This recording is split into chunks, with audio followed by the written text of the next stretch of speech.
you come to a new area of the city, your job has changed, or you're going to have a different place, and it is part of the struggle and the change, Well, who are my neighbors?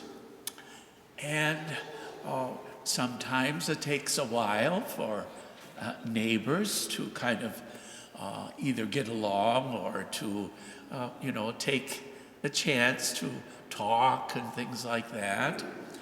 And but if we think about that, it is a way in which we can understand how God wants to speak to us. And God kind of makes it easy in a way, but so easy sometimes we just put it aside. So the baptism, not only of Jesus, but of ourselves, brings us into that goodness, that joy of God who wants to save us. He wants us to hear what he has to say.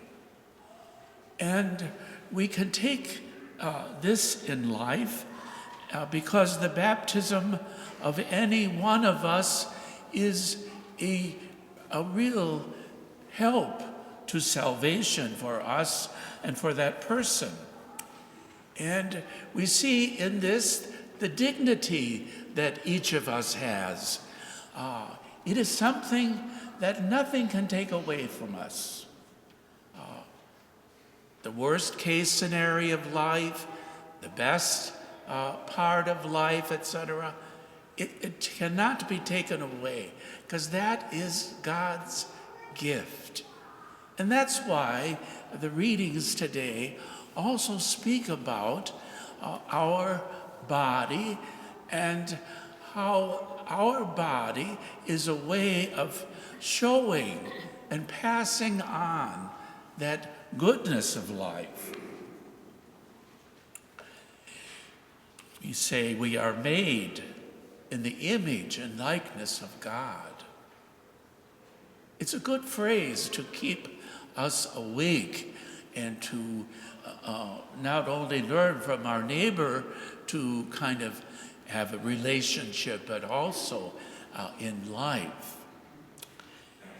And slowly, of course, not through our baptism and through the years of life we have, parents especially are very thoughtful about how they raise their children, and the things that Johnny or Susie are not doing, well, they could be doing better, or you want to have a talk with them, and you have to try to think about how they might think in order to know what to say to help them. And of course, grandparents love to have the grandchildren around. And yes, they have to think about too, how am I relating to that person, and how is this person relating to me? How can I keep that friendship alive? With Samuel and Eli in the first reading, it is this kind of going back and forth about, this, here I am, Lord, I come to do your will. Here I am, you called me. And Samuel was, as it says, he was living in the temple area, and it is a call to us at night. Sometimes we wake up for whatever reason, we don't know, but we might have something in our mind, and we ask ourselves, well, after 2 or 3 times that's on my mind, maybe it's something I should think about and kind of, look deeper into that particular gift. And the Jewish people were very cognizant of that gift of God speaking through dreams and in the night, those kinds of experiences. And so eventually, Eli also says, go back to sleep. But if you are awakened again, say, I am open to you, God. Let me hear you. In the gospel, it is relating to Jesus, the disciples. Of course, they have to know Jesus. Jesus has a certain amount of knowledge of them. And notice how nice he is. It's a reminder that if you want to have a relationship with someone, well, you can't make the first relationship something very negative. Blah, blah, blah, blah, blah, blah, blah, blah. It just won't work.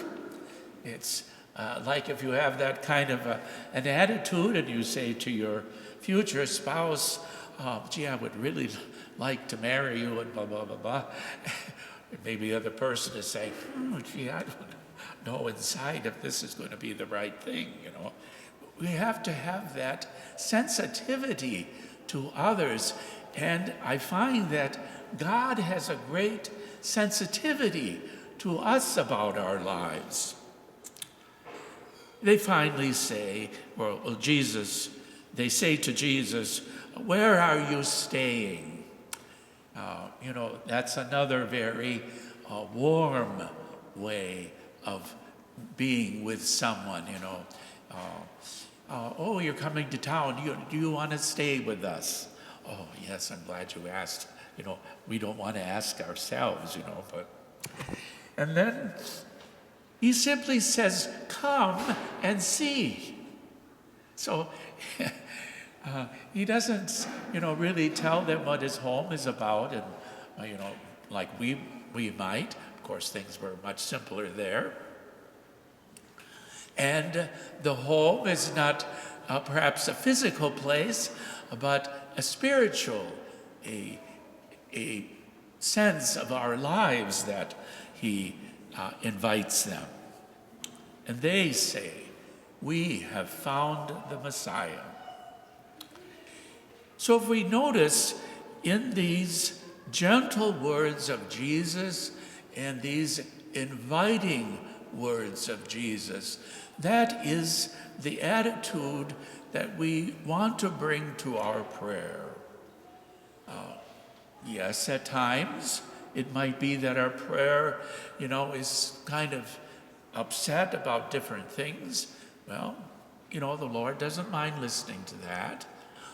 But in general, it is that God wants this openness to us so that we can say yes to the story of our lives.